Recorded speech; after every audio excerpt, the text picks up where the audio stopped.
Madame, Monsieur, bonsoir et merci d'être sur Télé Africa dans le cadre de votre émission du jeudi.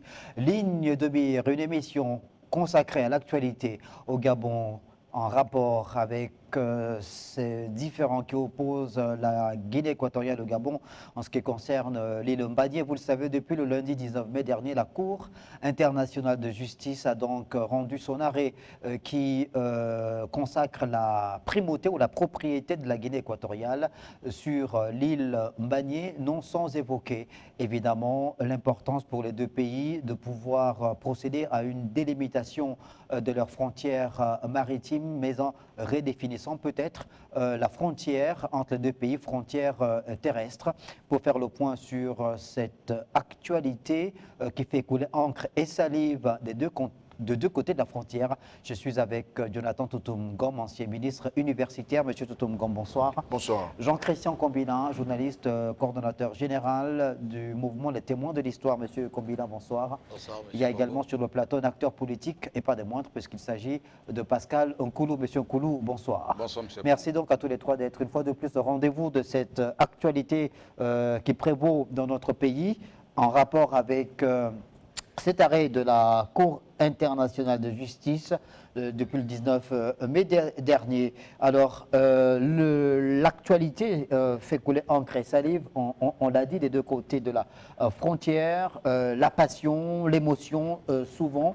Et je vous propose de faire un point sur ce communiqué du président de la République du Gabon, Brice Clotaire Oligui Nguema, qui s'est donc depuis le 19 mai dernier qui s'est prononcé ce mercredi dans un communiqué pour appeler les Gabonais à la retenue et à la sagesse. Je vous lis in extenso donc la teneur de ce communiqué du président de la République gabonaise suite au verdict rendu le 19 mai 2025 par la Cour internationale de justice concernant le différend territorial qui oppose notre pays à la République sœur de Guinée équatoriale au sujet des îles Mbanié, Cocotier et Konga. L'heure n'est pas aux déclarations précipitées ni aux réactions passionnelles. Nous attendons actuellement le retour de nos deux vaillants experts gabonais qui ont participé aux délibérations et qui suivent ce dossier depuis près de 20 ans. Un compte rendu exhaustif sera présenté aux deux chambres du Parlement ainsi qu'au gouvernement dans une démarche de transparence totale que notre administration s'est engagée à maintenir. Je vous demande en attendant de faire preuve de retenue et de sagesse. Tout sera mis en œuvre pour préserver la paix dans notre région et défendre les intérêts de notre nation. Nous privilégierons toujours le dialogue et la concertation avec nos voisins équato-guinéens avec qui nous partageons des liens historiques et fraternels. Jonathan Toutoum Ngom, votre réaction après ce propos du président de la République du Gabon au sujet de cette actualité?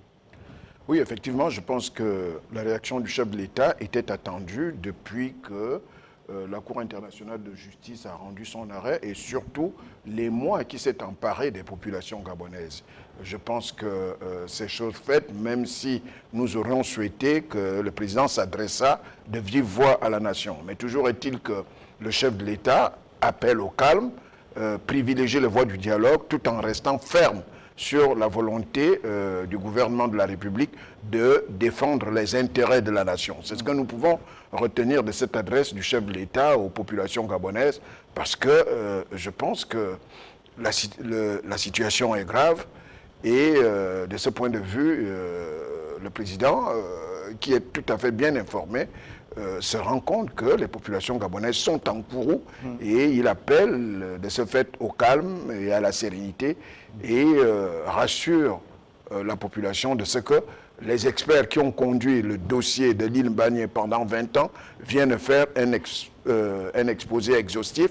En d'autres termes, viennent rendre compte devant le Parlement, devant la représentation nationale, pour qu'on sache ce qui s'est passé pour que 20 ans après, alors que les espoirs étaient permis, que le Gabon soit amputé de près de 400 km de son territoire.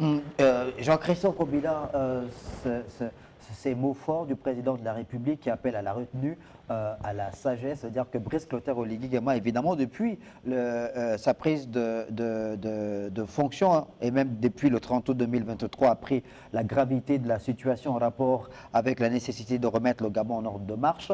Mais pour ce qui est spécifiquement de ce différend entre la Guinée équatoriale et le Gabon, il y a un véritable tollé depuis le 19 mai dernier sur la place publique, notamment. Donc il y a nécessité de ramener la sérénité.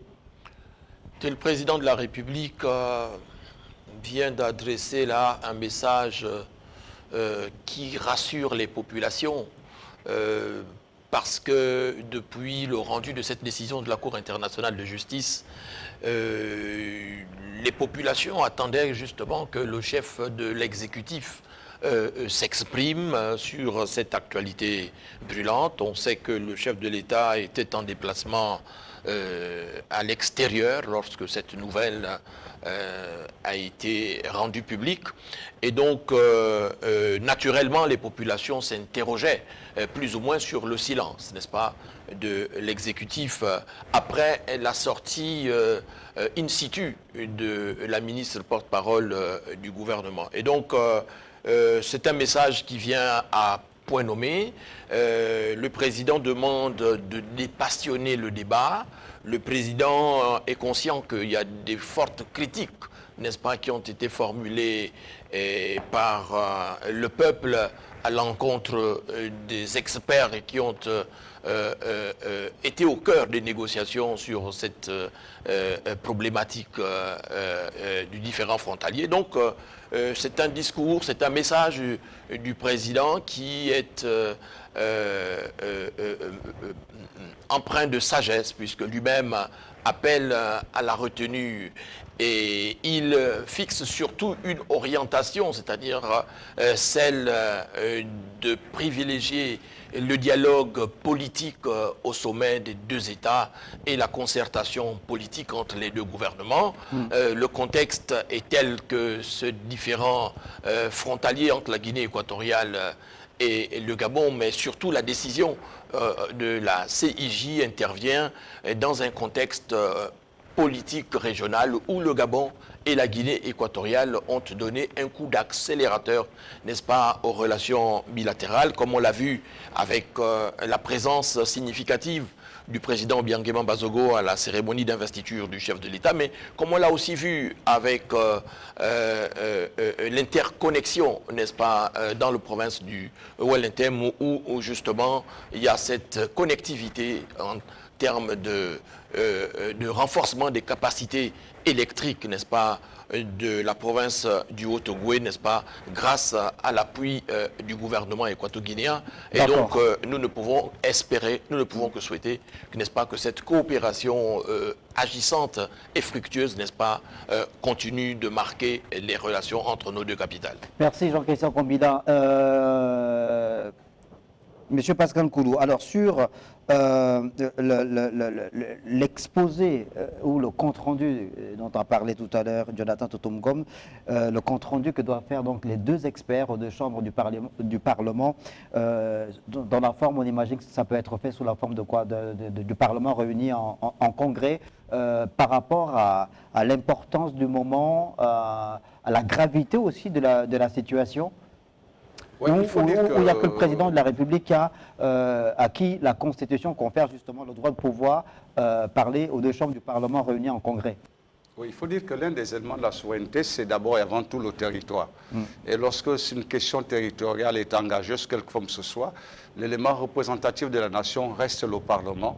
Il faut donc lui rendre compte de ce que nous avions des prétentions sur une situation qui engageait la nation pour plusieurs raisons, mais également que cette situation a évolué de manière à ce qu'aujourd'hui, il y a un arrêté de droit d'ordre international qui confère plus de droits ou qui confère l'entièreté des droits à une nation voisine. Donc, ceux qui ont conduit ce dossier au nom du Gabon doivent effectivement aller au-devant le Parlement pour présenter les éléments qui leur ont servi à la défense et justifier les prétentions que le Gabon avait sur l'Urbanien. C'est, à mon humble avis, une démarche de responsabilité, un peu comme le président l'a dit. Ce que je voulais ajouter, c'est que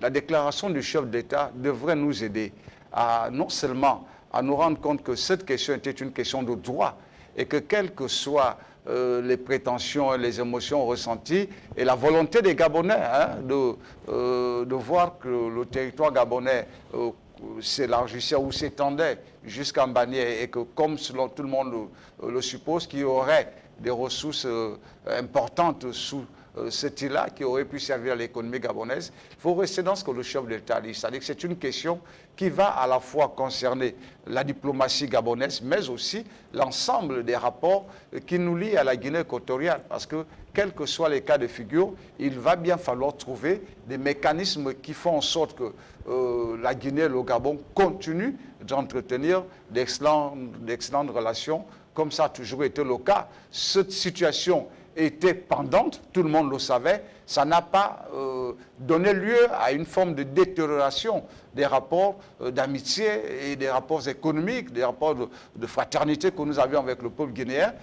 Aujourd'hui, le chef de l'État invite les Gabonais à prendre en compte la somme de tous ces rapports pour dire qu'il y aura toujours une issue qui serait de nature à permettre que nous préservions l'essentiel et que nous allions au-delà, parce que quand même, il faut pouvoir se projeter. Le Gabon et la Guinée sont membres de la CEMAC. Il y a un certain nombre d'accords internes qui vont faire évoluer la question. Et je crois que le président a bien fait d'intervenir et de rappeler que ceux qui avaient la charge de ce dossier au niveau de la Cour internationale de justice vont venir nous donner les éléments à la fois juridiques, mais également les éléments d'archives qui vont nous situer pour avoir une meilleure lecture de ce qui a été déployé comme effort pour ne pas laisser sous-entendre qu'on aurait perdu une bataille juridique et qu'on aurait perdu un bien sur lequel nous avions des prétentions. Jonathan Toutoum-Ngom, alors on sait que les questions liées aux délimitations, qu'elles soient maritimes ou frontières dans le monde, ont souvent marqué la marche de l'humanité. Il y a des exemples qu'on a pris depuis lundi dernier. Vous aviez parlé du différend entre l'Argentine et l'Angleterre au sujet des Malouines. Vous aviez parlé de Bakassi entre le Cameroun et le Nigeria. Il y a même également ces différends toujours pendant entre le Maroc et l'Algérie au sujet du Sahara occidental, je crois. C'est bien ça. Alors, aujourd'hui, après cet arrêt rendu par la Cour internationale de justice, qui reconnaît donc par le traité franco-espagnol de 1900 la primauté ou la propriété de la Guinée équatoriale sur l'île Mbagné, quid de la suite en termes de négociations, puisque sur le plan géographique, on l'a dit, cette île est désormais dans une forme d'enclave. Bon, mais ce n'est pas parce que l'île Mbagné ou bien les îles Mbagné, Konga et Cocotier se retrouveraient dans une forme d'enclave, comme vous le dites, que forcément, bon, il faut ouvrir les négociations. Non, vous savez que le Cabinda, l'enclave du Cabinda, qui appartient à l'Angola, se situe très bien à proximité du Congo. Et de ce point de vue, même s'il y a quelques commissions mixtes à ce sujet, il ne reste pas moins que jusque-là, le Cabinda est demeuré angolais et qui se trouve même être la mamelle pétrolière de la République de Angola, notamment au niveau du pétrole offshore.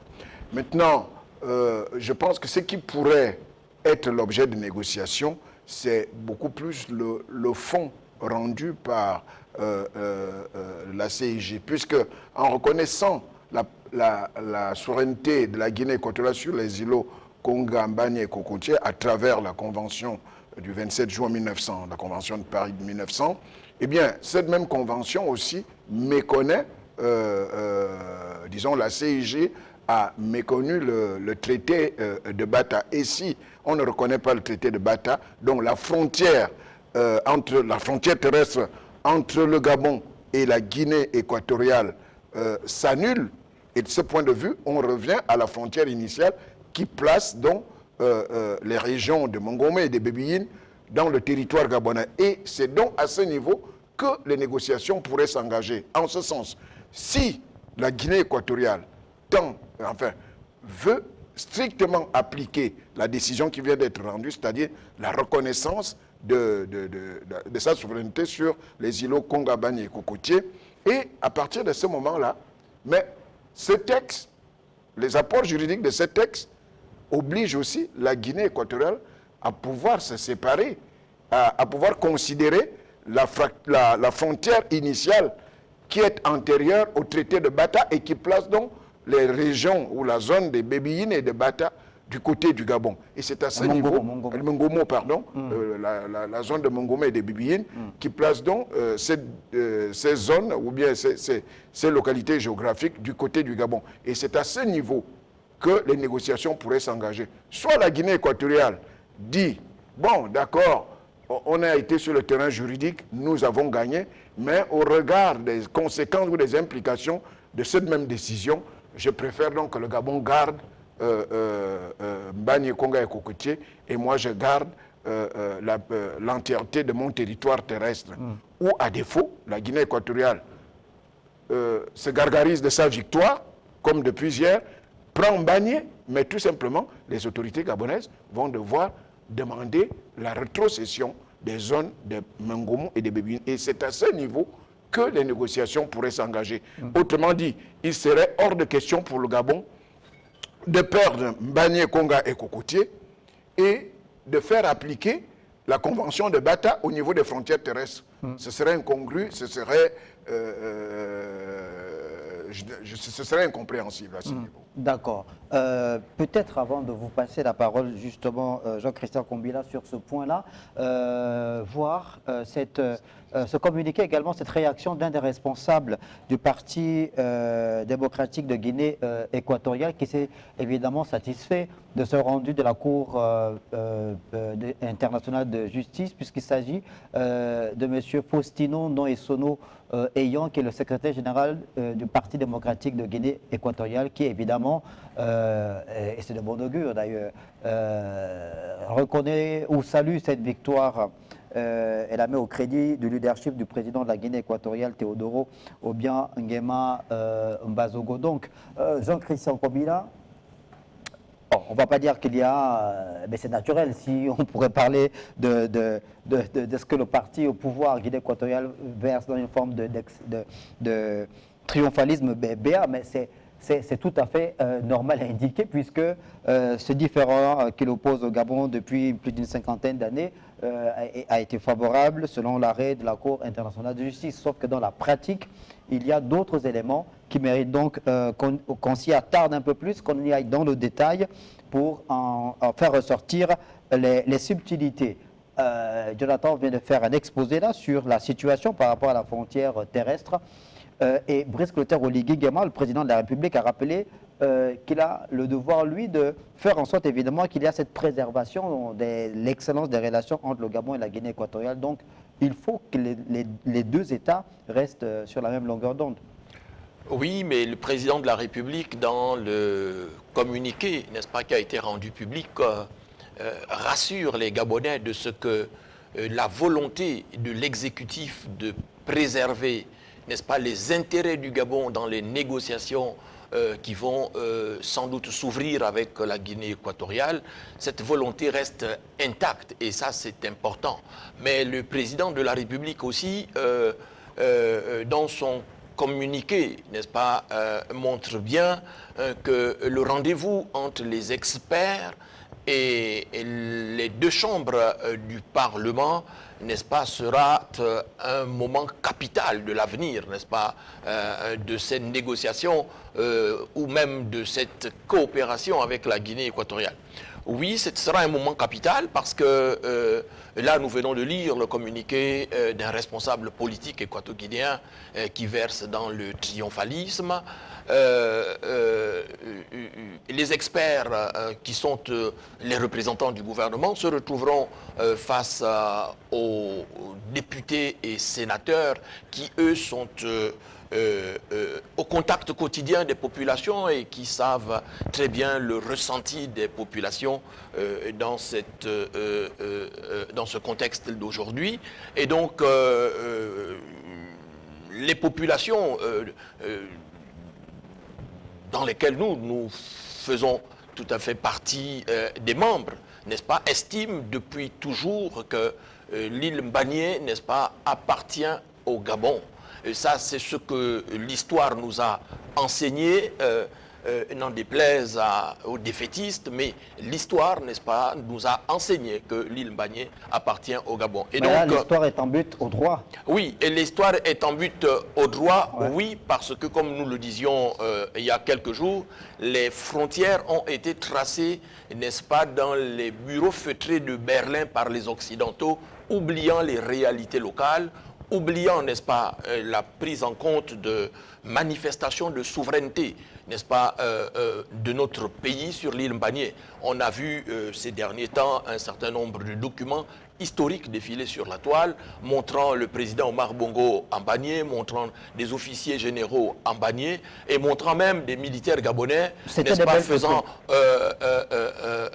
C'était des belles photos qui n'avaient aucune valeur juridique, malheureusement. Ça n'a sans doute pas de valeur juridique selon vous, mais ce sont des documents historiques. Non, mais pas selon moi, selon le CIJ. Le CIJ, c'est pas moi qui ai fait la... Non, Monsieur Pambo, moi je suis Gabonais authentique. Mais je suis journaliste. Vous êtes journaliste, donc. Je suis journaliste. Vous savez, moi j'ai suivi, Monsieur Pambo, moi ce qui m'étonne, j'ai vu par exemple sur la question du Sahara occidental au Maroc, lorsque les autorités marocaines ont initié la marche verte en 1975 pour revendiquer, n'est-ce pas, la marocanité du Sahara en dépit, n'est-ce pas, des résolutions des Nations Unies.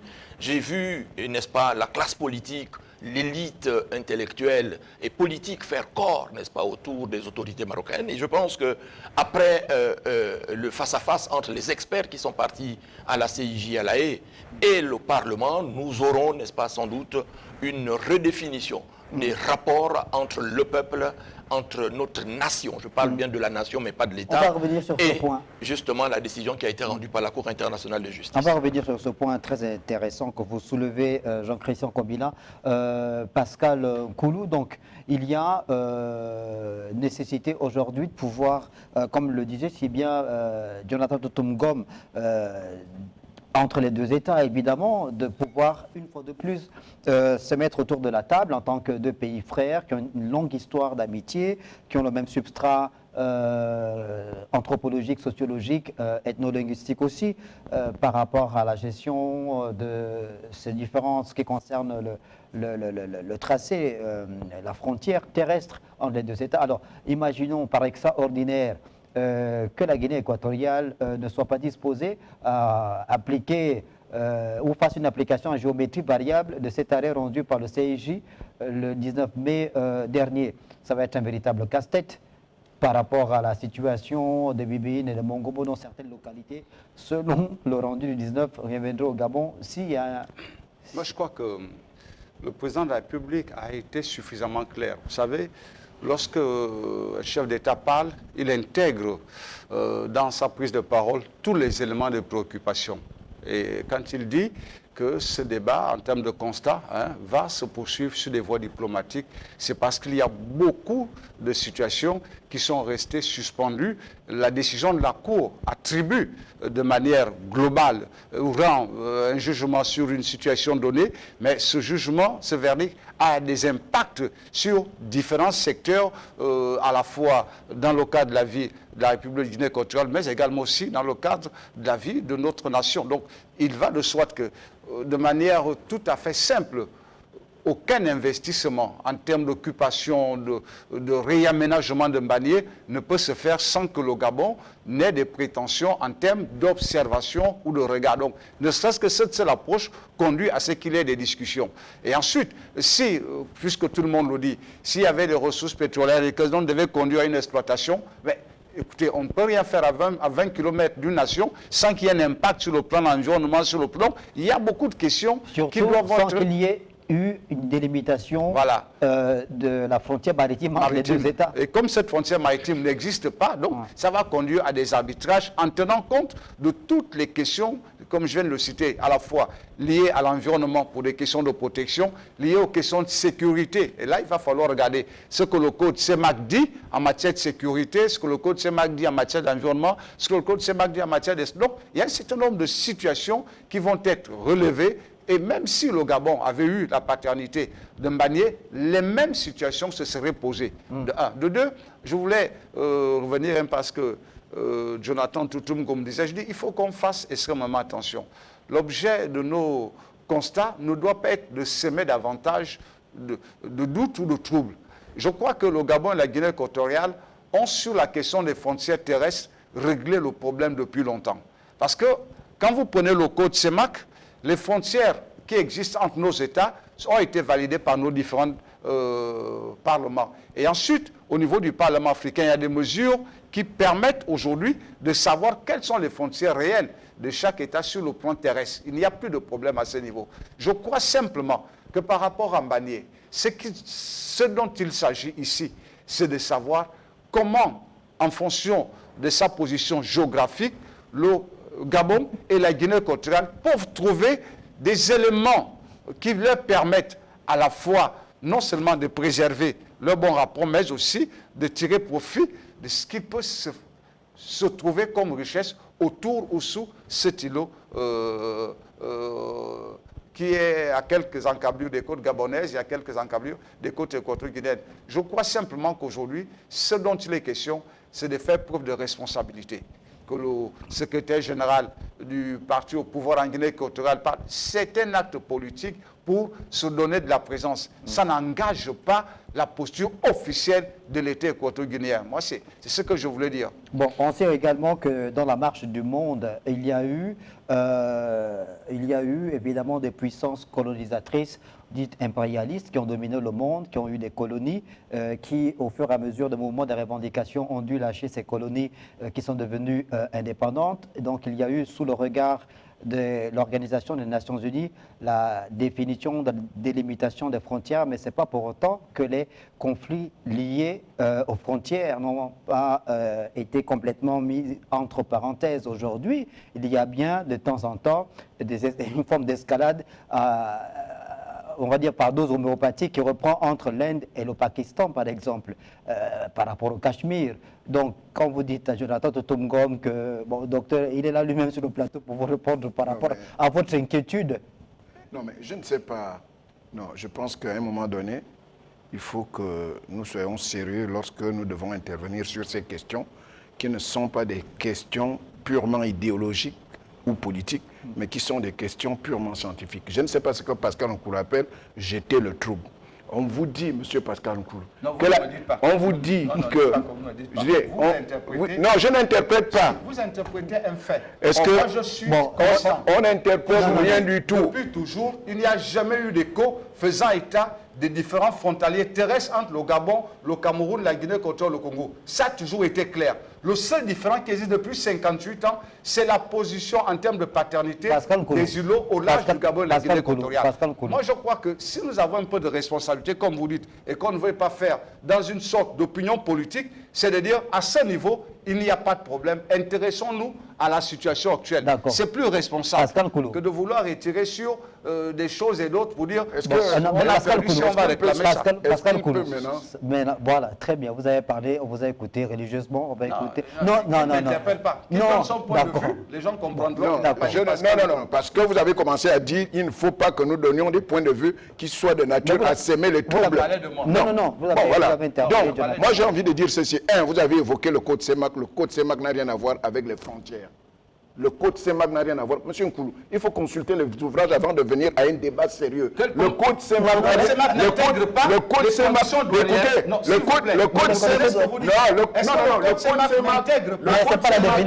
douanières. Non, le code CEMAC ne fixe pas les frontières. Au contraire, lorsqu'on parle du processus de construction communautaire, on veut même arriver à la suppression des frontières, à la suppression des barrières douanières. Donc l'intégration, le code CEMAC qui s'intéresse à l'intégration régionale ne peut pas faire l'apologie des frontières, premièrement. Deuxièmement, monsieur Nkoulou, ce n'est pas moi qui interprète ou qui fait un commentaire d'arrêt. On vous dit il y a des conséquences. Si on décide d'appliquer l'arrêt de la CIJ, autant cet arrêt reconnaît la souveraineté de la Guinée équatoriale sur les îlots Mbanié, Konga et Cocotier, autant cet arrêt méconnaît la convention de Bata. Si maintenant la convention de Bata de 1974 entre Massias Nguema Biyogo et Albert Bernard Bongo sous l'égide de Giscard d'Estaing est méconnue, ça veut dire que nous retournons à la situation antérieure. Donc la frontière fixée par la convention de Bata s'annule de facto et on revient à la frontière ancienne. Mais la frontière ancienne implique quoi? Implique que les zones de Mongomo et de Bibiyine soient placées du côté du Gabon. Où est le trouble à ce niveau? Si vous ne maîtrisez pas certains éléments de géographie, il faut goûter. C'est dans l'arrêt qui a été rendu. Non, on ne va pas rester sur ce point. Mais ce n'est pas grave, prenez l'arrêt. Attention. Prenez l'arrêt. Est-ce que vous avez lu l'arrêt? Ce n'est rien de grave. C'est vous qui ne comprenez pas les réalités géographiques. Est-ce que vous avez lu l'arrêt, Pascal Koulou? Est-ce que vous avez lu l'arrêt? Ne me posez pas deux questions. Est-ce que vous avez lu l'arrêt? Je vais vous répondre. Est-ce que vous avez lu l'arrêt? Je vais vous répondre. Est-ce que vous avez lu l'arrêt? Si vous posez, je vous réponds ou pas? Vous me laissez vous répondre. Est-ce que vous avez lu l'arrêt? Vous me laissez vous répondre. Non, c'est facile de dire oui ou non. Est-ce que vous avez lu l'arrêt? J'ai lu l'arrêt. Je vous réponds maintenant. L'arrêt dit quoi? Je vous réponds Et maintenant. l'arrêt dit quoi à ce niveau? L'arrêt de Bata.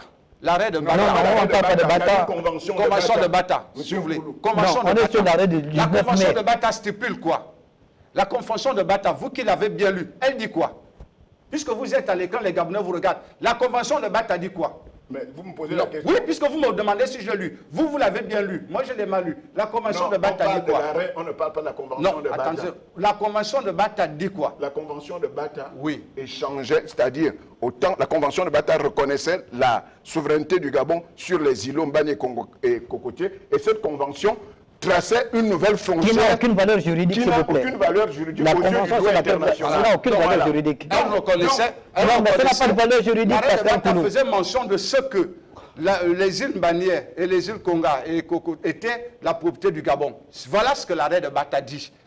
Voilà ce que l'arrêt de Bata est supposé dire. Non, ce n'est pas Parce l'arrêt que de Bata, la convention. la convention de Bata, quel que soit le format de l'emploi, c'est une décision de justice. Voilà la convention. On va essayer de bélier. On va essayer de bélier, Pascal Koulou. La convention de Bata n'a jamais fait état de frontières terrestres. Non, s'il vous plaît, s'il vous plaît, non. Elle n'a jamais fait état de On va évoluer dans l'émission, Pascal Koulou, s'il vous plaît. La fixe la frontière, la nouvelle frontière terrestre entre le Gabon et la Guinée équatoriale. Non, on vous a entendu, c'est bon. Donc il y a des experts en la matière qui vont se prononcer. S'il vous plaît, Pascal Koulou, il y a des experts en la matière, des juristes, des hommes de droit qui vont s'exprimer davantage sur la question, notamment les deux experts qui ont été. Alors, s'il vous plaît. Alors, Jean-Christian Combina, on est sur ce point, sur ce point. Alors, il y a également la délimitation maritime qui n'existe pas. Il n'y a pas de ligne de démarcation claire, définie, qui sépare donc le Gabon, les territoires marins du Gabon et ceux de la Guinée équatoriale. Là, il y a évidemment nécessité à ce qu'il y ait des négociations abouties à ce niveau-là. Les négociations, elles doivent avoir lieu. Le président de la République, dans son communiqué, vient d'indiquer que notre pays va toujours privilégier, n'est-ce pas, les voies du dialogue, de la négociation et de la coopération bilatérale pour préserver, n'est-ce pas, la paix à l'échelle régionale. Encore une fois, les barrières, n'est-ce pas, pour immuables qu'elles puissent être, n'est-ce pas, ne peuvent pas empêcher la volonté des peuples, n'est-ce pas, de traverser d'un côté de la frontière comme de l'autre. N'est-ce pas, ces barrières, ces frontières-là, pour immuables qu'elles soient, ne peuvent pas empêcher, n'est-ce pas, la volonté, n'est-ce pas, des autorités des deux pays de promouvoir la coopération économique, n'est-ce pas, au profit, n'est-ce pas, des deux peuples. Mais encore une fois, on voit bien que le débat suscite passion. Je ne peux pas prédire ce que seront ces débats, n'est-ce pas, dans les deux chambres du Parlement, entre les parlementaires et les experts. Mais ce qui est sûr et certain, c'est que les parlementaires, n'est-ce pas, demanderont aux autorités de ne pas aller à ces négociations la fleur au bout du fusil, n'est-ce pas. Encore une fois, n'est-ce pas, l'histoire, c'est le récit de ce qui s'est passé, et les récits, n'est-ce pas, nous ont été faits de ce que l'île Mbanié, n'est-ce pas, et l'île Konga et Cocotier, n'est-ce pas, ont toujours été, n'est-ce pas, partie intégrante du territoire gabonais. Et donc, lorsqu'une décision comme celle de la CIJ arrive, n'est-ce pas, ce qu'il faut, ce n'est pas s'étriper sur la place publique, mais bien au contraire, c'est se mobiliser et créer une sorte d'unité nationale autour des autorités, de sorte que lorsque les autorités iront à ces négociations-là, n'est-ce pas, elles soient portées par la volonté du peuple, n'est-ce pas, de voir les intérêts du Gabon être défendus et l'intégrité territoriale de notre pays, n'est-ce pas, être là aussi défendue comme il le faut. Jonathan Toutoum-Ngom, alors sur le point relatif donc à la frontière maritime entre le Gabon et la Guinée équatoriale, on est là dans un domaine complexe par rapport à la qualité même du territoire sur lequel il faut tracer cette ligne de démarcation, cette frontière claire qui doit désormais séparer le Gabon de la Guinée équatoriale. Vous faisiez mention, je pense, dans notre émission de ce 21 mai, de l'utilisation des moyens satellitaires, d'instruments de haute technologie, de la sollicitation d'experts même mondiaux, justement pour pouvoir rendre possible justement ces tracés-là, c'est ça? Mais je vous ai dit la dernière fois que la fixation des frontières maritimes n'est pas chose facile comme si on fixait les frontières terrestres. Les frontières terrestres se servent des objets matériels. On peut se servir par exemple des objets naturels, un fleuve, une chaîne de montagnes, on peut prendre des piquets, mais les frontières maritimes sont immatérielles. On se sert des coordonnées géodésiques et des coordonnées géographiques pour les fixer.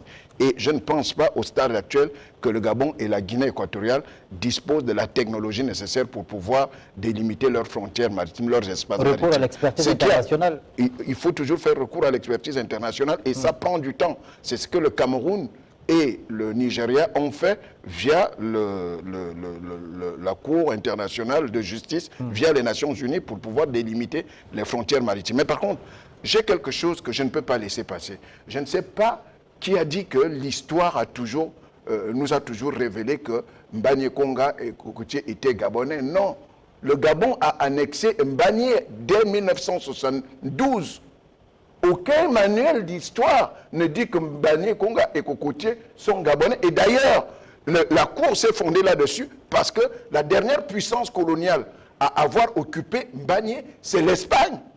Ce n'est pas la France n'était pas présente et ils se sont, les juristes de la Cour se sont fondés là-dessus, sur les éléments d'histoire. C'est l'Espagne qui a été la dernière puissance à avoir occupé physiquement Mbagné.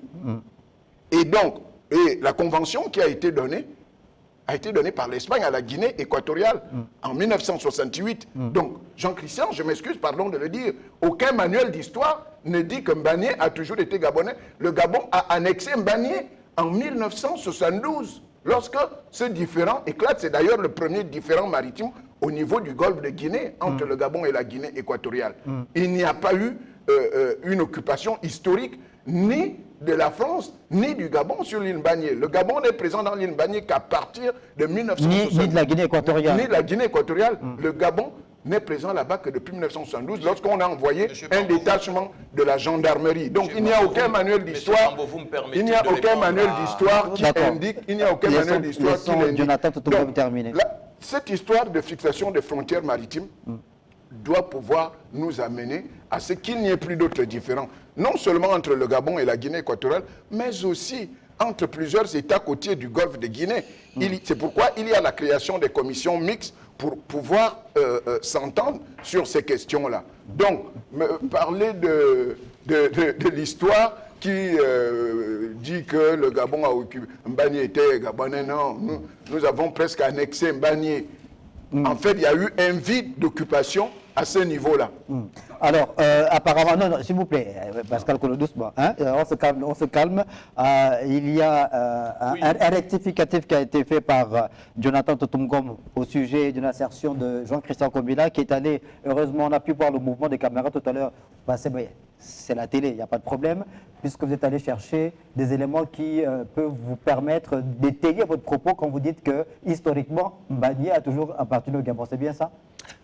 Oui, déjà, je voudrais simplement dire à M.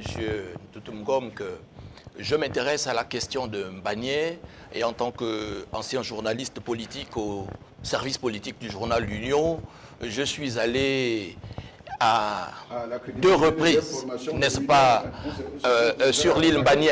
J'avais accompagné un ancien ministre de la Défense nationale qui était allé,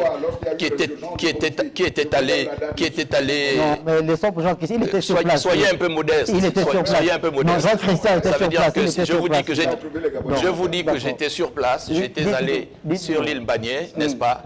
Et non seulement lorsque nous sommes allés sur cette île avec l'ancien ministre de la Défense nationale et que nous avions, du moins le ministre de la Défense nationale et son cabinet avaient exprimé, n'est-ce pas, la manifestation de la souveraineté de notre pays sur cette île Bagné. Quelque temps plus tard, nous avons rencontré des chefs, n'est-ce pas, de la communauté Benga du Cap Esterias. Et je puis vous dire qu'il y a, contrairement à ce que vous croyez, des personnalités morales, n'est-ce pas, de la communauté Benga qui détiennent des documents importants et qui vont les mettre incessamment à la disposition du président de la République. Après le jugement. Ce qui est important, c'est que des documents historiques, des documents.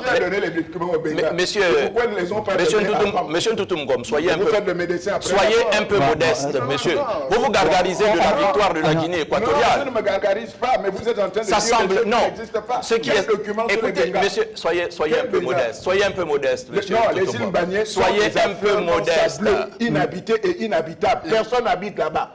C'est des affleurements sableux inhabités et inhabitables. Il y a eu des activités commerciales, il y a eu des activités de pêche qui ont été exercées, qui ont été menées par les communautés Benga du Gabon. Donnez-nous les documents des Benga. Et je puis vous avouer que l'ancien secrétaire... Donnez-nous les documents historiques des Benga. Vous avez Benga. connu une personnalité appelée M. Léon Auger?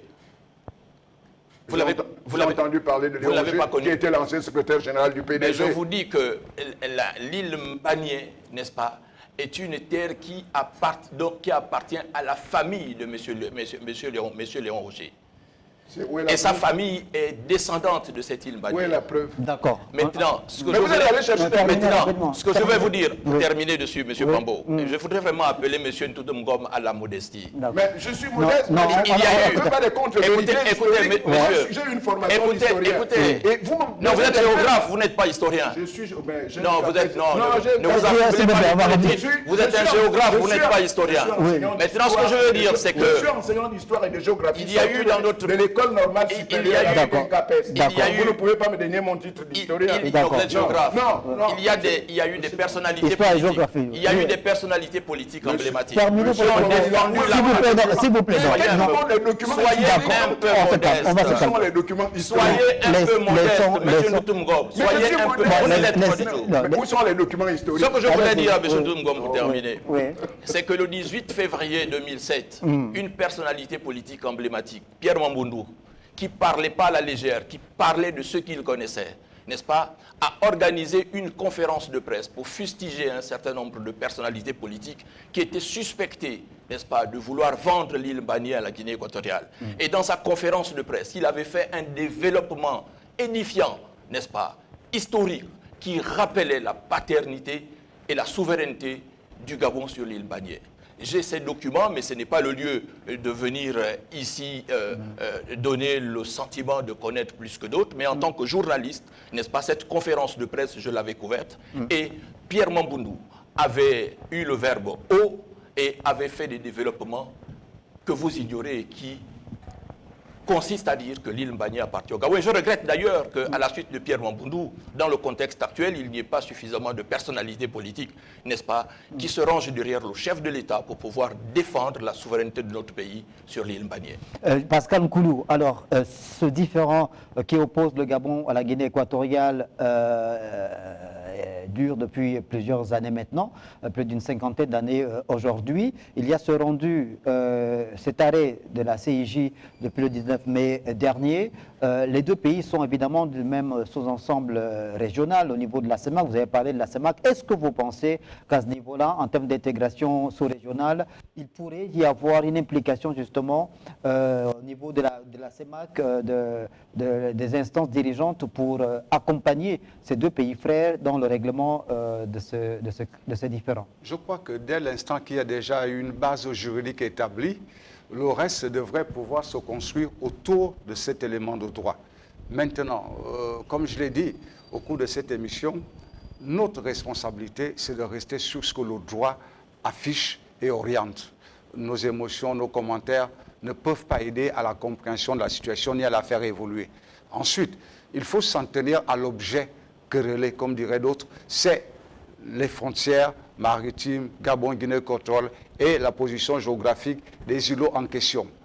Aujourd'hui, la Cour internationale de justice a rendu une décision de justice. Elle est applicable de suite. Il n'y a pas de possibilité de retour, sauf s'il y a un élément nouveau, sauf s'il y a un élément nouveau que le Gabon présente pour revenir sur les éléments du procès. Donc, il y a une possibilité de contester le jugement rendu par la Cour s'il y a un élément de droit physique qui atteste de l'antériorité ou du caractère juridique authentique de la Convention de Bata que le Gabon n'a pas pu présenter, alors que c'était le document qui faisait foi par rapport à l'objet de la revendication.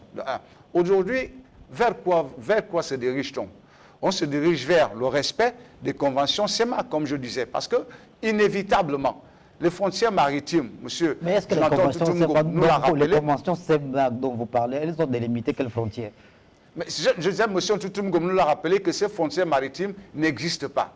À partir de l'instant où il n'y a pas de limitation pouvant situer les responsabilités sur le plan de la paternité maritime de tel ou tel autre pays, il va de soi que les deux États vont s'asseoir pour définir à la fois les possibilités pour l'un et pour l'autre de s'assurer soit des conditions de sécurité, parce qu'évidemment, à ce niveau-là, il y a des questions importantes de sécurité. La Guinée équatoriale peut décider d'installer une base militaire, ce qui ne peut ne pas arranger le Gabon, tout comme le Gabon avait un peloton de militaires qui étaient stationnés à l'île Bani. Donc, il faut trouver des équilibres pour permettre que, tout en reconnaissant sur le plan du droit que ces îlots appartiennent dorénavant à la Guinée équatoriale, ce dossier n'est pas fermé parce qu'il y a une possibilité de recours. Il faut maintenant aller aux conditions d'exploitation qui, tout en laissant la paternité à la Guinée équatoriale, ne devraient pas être de nature à violer la réglementation en matière de protection des frontières de la République gabonaise. Voilà, moi, vers quoi je vois que les choses vont s'orienter et les commissions d'experts, comme ça c'est toujours fait, vont se mettre en place pour arbitrer sur les limitations, même si c'est difficile, mais bon, ils trouveront des éléments pour se Jonathan fixer. Ntoutoumgom, alors, les deux pays ayant décidé il y a quelques années de porter l'affaire sur le plan international, notamment à la juridiction spécialisée des Nations Unies en matière de droit international qu'est la Cour internationale de justice, est-ce que vous pensez que pour la suite, ces deux pays, Gabon et Guinée équatoriale, pourraient solliciter un accompagnement au niveau sous-régional et même sur le plan continental de l'Union africaine, par exemple? C'est possible? Non, mais je pense que les négociations se passent toujours sous l'égide d'une organisation internationale ou bien des chefs d'État et de gouvernement. Moi, j'aime toujours dire que toute étude est basée sur des comparaisons qu'on peut y apporter. Je vous ai pris l'exemple du différend maritime sur la presqu'île de Bakassi entre le Nigeria et le Cameroun. La CIG avait rendu un arrêt qui reconnaissait la souveraineté du Cameroun sur la presqu'île de Bakassi. Mais il s'est trouvé qu'au niveau de la presqu'île de Bakassi, ce sont les pêcheurs nigérians qui y habitent, qui ont des investissements. Et donc, de ce point de vue, les deux pays ont continué les négociations qui ont abouti à l'accord de Gentry en 2006. Donc, de ce point de vue, je pense que le Gabon et la Guinée équatoriale n'iront pas à l'escalade, comme peuvent vouloir le faire croire certains. Ce sont deux pays frères, condamnés par l'histoire, la géographie, la sociologie, l'anthropologie, et qui sont inscrits dans le processus de construction communautaire, c'est-à-dire l'intégration régionale au niveau de la CEMAC, de la CEAC. Et donc, nous avons foi en ce qu'il n'y aura aucune escalade entre les deux nations. Mais en même temps, ce que Pascal Nkoula a évoqué peut être le cas. Vous savez, il y a le principe d'exploitation commune des richesses, tout en garantissant tout en apportant des garanties sécuritaires. Le Sao Tomé et le Nigeria l'ont fait au niveau de leurs espaces maritimes en l'absence des frontières et avec des gisements prouvés d'hydrocarbures qui s'y trouvaient entre les deux pays. Eh bien, le Nigeria et Sao Tomé ont procédé par un contrat d'exploitation commune des hydrocarbures. 60 ou 70% pour le Nigeria et 30% ou 40% pour Sao Tomé et Principe. Et ça peut être la même chose. Mais surtout que ne voyons pas seulement les richesses qui pourraient, moi je dis bien qui pourraient, je n'ai aucune confirmation à ce niveau, mais surtout au niveau des conditions sécuritaires des deux États. On vous a dit, les 3 îlots sont comme 3 bateaux qui surveillaient des entrées au niveau du territoire équateur-guinéen, au niveau du territoire gabonais. C'est 18 km de part et d'autre. Et donc, de ce point de vue, l'un, en se positionnant peut-être militairement sur ces îlots, peut être considéré comme une menace sécuritaire de l'autre. Donc forcément, il faut une coopération militaire entre les deux pour garantir la sécurité au niveau de l'intégrité territoriale des deux États. Des bataillons mixtes? Des bataillons mixtes, la mutualisation, la mutualisation, ou une zone démilitarisée totalement.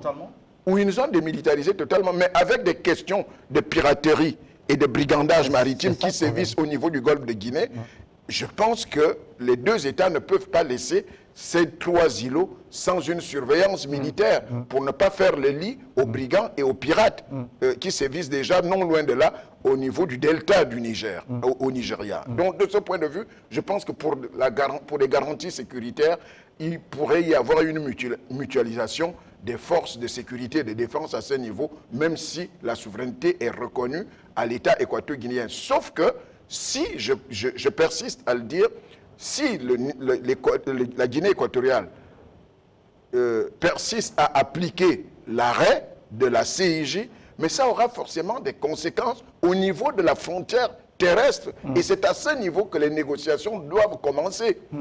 D'accord. C'était également votre conclusion. Il nous reste moins de 5 minutes avant de mettre un terme à cette émission. Votre conclusion, Pascal Nkoulou? Oui, non, je voulais seulement reprendre ce que M. Jonathan Toutou m'a dit, c'est-à-dire qu'il faut de plus en plus s'inscrire dans ce qui se fait de dynamique au niveau de la CEMAC. Je crois que cette situation avait besoin d'une base juridique. Maintenant qu'elle existe, la question va être ramenée au niveau des conventions sous-régionales pour voir dans quelle mesure les deux pays peuvent tirer avantage en reconnaissant la paternité qui, cette fois-ci, a été attribuée à la Guinée équatoriale. Le reste devrait se faire sans qu'on ait besoin d'éprouver ce sentiment d'avoir perdu quelque chose. Moi, je suis d'accord le fait qu'un objet qui était en situation de jugement n'était ni gabonais ni équato-guinéen. Donc, à la limite, on pourrait se dire, on n'a peut-être rien perdu, mais c'est des questions importantes de géostratégie de défense qui font en sorte qu'on tient à ce que les frontières de notre pays, qu'elles soient terrestres ou maritimes, soient bien connues pour éviter toute situation d'incompréhension ou qui pourrait ressembler à une sorte de proximité non souhaitée avec un voisin, fût-il un pays frère et ami. Donc, c'est essentiellement, et je crois que c'est ce que le président de la République dit quand il invite les Gabonais à se fier au rendu qui va être fait par les experts que le Gabon a commis pour ce dossier au niveau du Parlement et l'ouverture vers la situation ou les questions diplomatiques autour de ce rendu de la Cour internationale de justice. Jean-Christian Kobila, pour votre conclusion, évidemment, il y a ces différents mécanismes élaborés par l'organe exécutif de la CEMAC et même au niveau de la CEAC, notamment sur les questions sécuritaires, d'intégration régionale, sur le plan économique aussi. Est-ce que vous pensez que ces mécanismes-là peuvent être, selon la circonstance, appliqués, mis en relief pour que ces États-là accompagnent le Gabon et la Guinée équatoriale dans ces négociations? Oui, je pense que vous faites allusion au COPAX. Voilà. En effet, nos deux pays sont des acteurs de la construction de l'intégration sous-régionale, des acteurs majeurs, et donc je ne doute pas un seul instant, n'est-ce pas, que tous ces outils communautaires vont être déployés, n'est-ce pas, pour permettre justement de préserver la quiétude à l'échelle régionale. Mais vous savez, M. Pambo, les questions des frontières sont un héritage des colons qui ont séparé, n'est-ce pas, nos territoires. Mais encore une fois, que ça soit à Bakassi ou ailleurs, ça ne s'est pas toujours fait de façon paisible. Il y a eu de nombreux morts là-bas. Ce qu'il faut saluer ici en ce qui concerne le Gabon et la Guinée équatoriale, c'est la volonté de paix qui anime les deux États, qui ont fait le choix d'aller à la CIJ. Et aujourd'hui, une décision a été rendue. Et lorsque l'on voit bien cette décision côté cour, côté jardin, on voit bien que le Gabon sort plutôt gagnant. Le Gabon sort plutôt gagnant parce que, voyez-vous, l'île Mbagné est supposée avoir des richesses qui ne sont pas encore identifiées. Mais si demain, on appliquait le côté jardin de la décision de la Cour internationale de justice et que les territoires proches des zones de Mongomo et Bébéine revenaient sous la coupe du Gabon, on voit bien que les Guinéens seraient donc les grands perdants. Ceci amène à dire qu'il faut privilégier la négociation, il faut privilégier les discussions, mais que notre pays ne doit pas y aller la fleur au bout du fusil, car ni fatalité, ni défaitisme, l'île Mbagné, n'est-ce pas, est territoire gabonais depuis toujours, mais la CIJ a décidé autrement. Les autorités aviseront. Merci Jean-Christian Kombida pour cette conclusion. Merci également à vous, Jonathan Toutoumgom et Pascal Koulou, d'être passés sur le plateau de Ligne de Mire. On aura plaisir de vous retrouver prochainement pour un autre développement de cette forte actualité. Merci de nous avoir regardé. Bonne suite des programmes sur Télé Africa.